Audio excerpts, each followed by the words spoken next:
लालपुर नामक एक छोटा सा गांव था। मिट्टी की खुशबू से भरा हुआ, चारों तरफ हरे भरे खेत, आम और पीपल के पेड़ और गांव के किनारे बहती एक पुरानी नदी। गांव वाले उसे बस नदी नहीं कहते थे, वे उसे लालपुर की जादुई नदी कहते थे। कहते थे कि उस नदी में कोई रहस्य छुपा है। कुछ लोग कहते थे कि रात के समय नदी का पानी चमकने लगता है।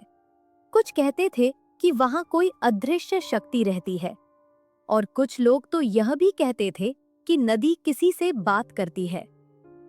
गांव के बुजुर्ग अक्सर बच्चों को समझाते थे, सूरज ढलने के बाद उस नदी के पास मत जाना, वहां कुछ ऐसा होता है जिसे समझना आसान नहीं। लेकिन बच्चों को तो रहस्य और भी ज्यादा खींचता है। लालपुर में 3 दोस्त रहते थे, मुन्ना, चंदू और गुड़िया। तीनों हर समय साथ रहते थे। जहां शरारत वहां ये तीनों। एक दिन दोपहर का समय था। गांव के पास वाले आम के बगीचे में तीनों बैठे थे। हवा धीरे धीरे बह रही थी और पेड़ों से पके आम जमीन पर गिर रहे थे। तभी मुन्ना अचानक बोला, अरे चंदू, तुम्हारी दादी सच में कहती है कि नदी रात को चमकती है? चंदू ने सिर हिलाया और बोला, हाँ, दादी कहती है कि जब पूरा गांव सो जाता है ना, तब नदी में हजारों जुगनुओं जैसी रोशनी दिखाई देती है। तुम दोनों कितने डरपोक हो। जरूर किसी ने कहानी बना दी होगी। अगर कहानी है तो चलो आज सच पता कर लेते हैं। तीनों ने एक दूसरे की तरफ देखा और उसी पल फैसला हो गया। आज शाम को वे नदी के पास जाएंगे। शाम धीरे धीरे उतरने लगी। आसमान का रंग नारंगी से लाल और फिर गहरा नीला होने लगा। पक्षी अपने घोंसलों में लौट रहे थे और गांव में चूल्हों का धुआं उठने लगा था। तीनों दोस्त चुपचाप गांव से निकल पड़े। जैसे जैसे वे नदी के पास पहुंचे, चारों तरफ अजीब सी शांति थी। हवा भी जैसे धीरे धीरे चल रही थी। नदी बिल्कुल शांत बह रही थी, जैसे किसी का इंतजार कर रही हो। मुन्ना ने धीरे से कहा, मुझे तो थोड़ा डर लग रहा है। ये जगह रात में और भी डरावनी लग रही है। लेकिन गुड़िया आगे बढ़ गई। डरने की जरूरत नहीं है, देखो तो सही। तीनों नदी के बिल्कुल किनारे आकर खड़े हो गए। कुछ पल तक कुछ नहीं हुआ, बस पानी की हल्की हल्की आवाज आ रही थी। तभी अचानक नदी का पानी हल्का हल्का चमकने लगा। पहले तो लगा जैसे चांद की रोशनी पड़ रही हो, लेकिन धीरे धीरे वो चमक बढ़ने लगी। अब ऐसा लग रहा था जैसे हजारों जुगनू पानी के अंदर तैर रहे हों। तीनों की सांस जैसे रुक गई। चंदू डरते हुए बोला, मुन्ना, ये क्या है? मुन्ना भी कुछ बोल नहीं पाया।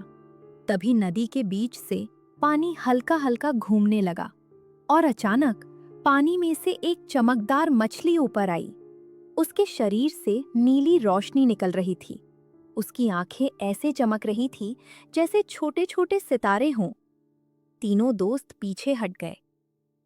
मछली ने नर्म आवाज में कहा, डरो मत बच्चों। तीनों चौंक गए। मछली बोल रही थी। गुड़िया ने हिम्मत करके पूछा, तुम कौन हो? मछली मुस्कुराई और बोली, मैं इस नदी की रक्षक हूँ। बहुत सालों से इस नदी की देखभाल कर रही हूँ। मुन्ना ने हैरानी से पूछा, मैं? तो क्या सच में इस नदी में जादू है? मछली ने धीरे से सिर हिलाया। हाँ, लेकिन ये जादू हर किसी के लिए नहीं है। ये जादू सिर्फ उन लोगों के लिए है जो प्रकृति से प्यार करते हैं। फिर मछली ने अपनी पूंछ से पानी को छुआ। अचानक नदी का पानी चमक उठा और पानी के ऊपर सुनहरे कमल के फूल खिलने लगे। वह दृश्य इतना सुंदर था कि तीनों बच्चे मंत्रमुग्ध होकर देखते रह गए। मछली बोली, ये नदी गांव को जीवन देती है। अगर लोग इसे साफ रखेंगे, पेड़ों की रक्षा करेंगे, तो ये नदी हमेशा जादुई बनी रहेगी। लेकिन अगर लोग नदी को गंदा करेंगे, पेड़ काटेंगे, तो ये जादू हमेशा के लिए खत्म हो जाएगा। हम वादा करते हैं, हम इस नदी को कभी गंदा नहीं होने देंगे। मछली मुस्कुराई। धीरे धीरे उसकी चमक कम होने लगी और वो वापस पानी के अंदर गायब हो गई। कुछ देर तक नदी फिर से शांत हो गई, लेकिन मुन्ना, चंदू और गुड़िया जानते थे उन्होंने कुछ ऐसा देखा था जो बहुत खास था। अगले दिन से तीनों बच्चों ने पूरे गांव में सबको समझाना शुरू कर दिया, नदी को गंदा मत करो, ये हमारी जादुई नदी है। धीरे धीरे पूरा गांव बदलने लगा। लोग नदी को साफ रखने लगे, पेड़ लगाने लगे और कहते हैं आज भी जब रात गहरी होती है और गांव के सारे लोग सो जाते हैं तो लालपुर की जादुई नदी हल्की हल्की चमकने लगती है। लेकिन उसका जादू सिर्फ उन्हीं लोगों को दिखाई देता है जिनका दिल सच में साफ होता है।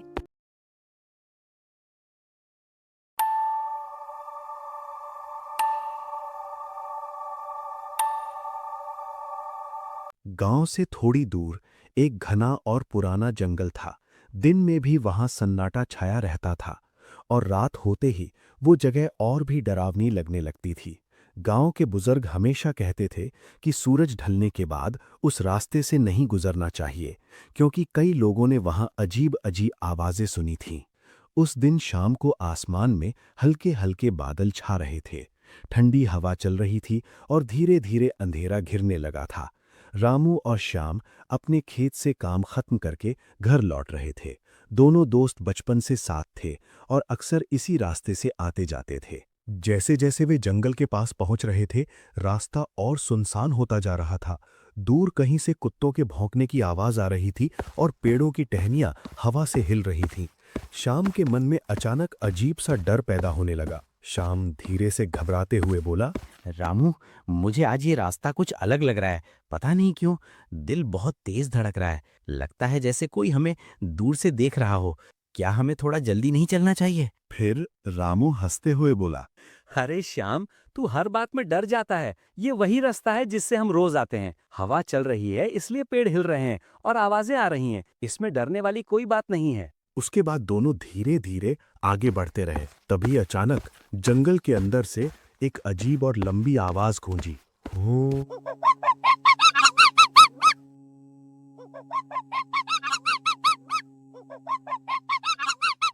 आवाज इतनी डरावनी थी कि दोनों के कदम अचानक रुक गए।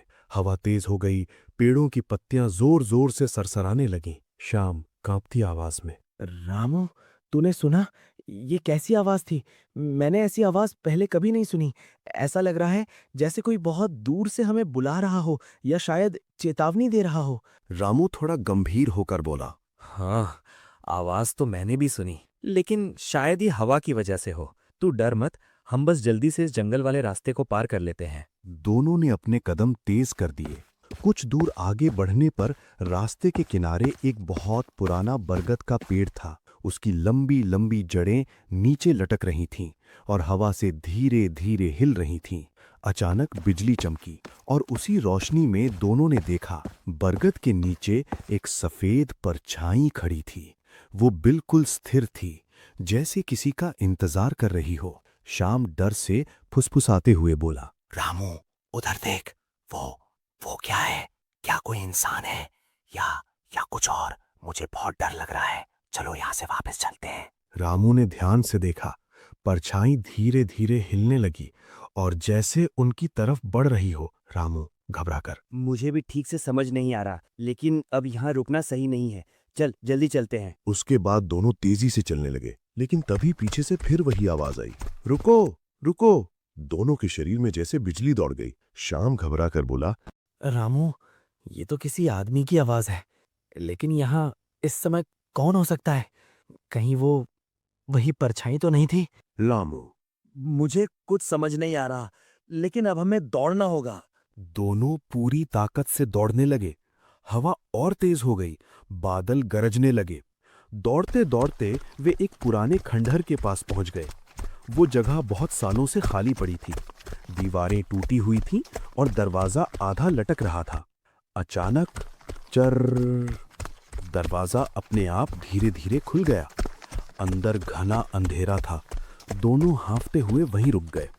श्याम डरी हुई आवाज में बोला, रामू, अगर वो चीज हमारे पीछे आ गई तो हमें कहीं छिपना होगा, लेकिन इस खंडहर के अंदर जाना भी सुरक्षित नहीं लग रहा।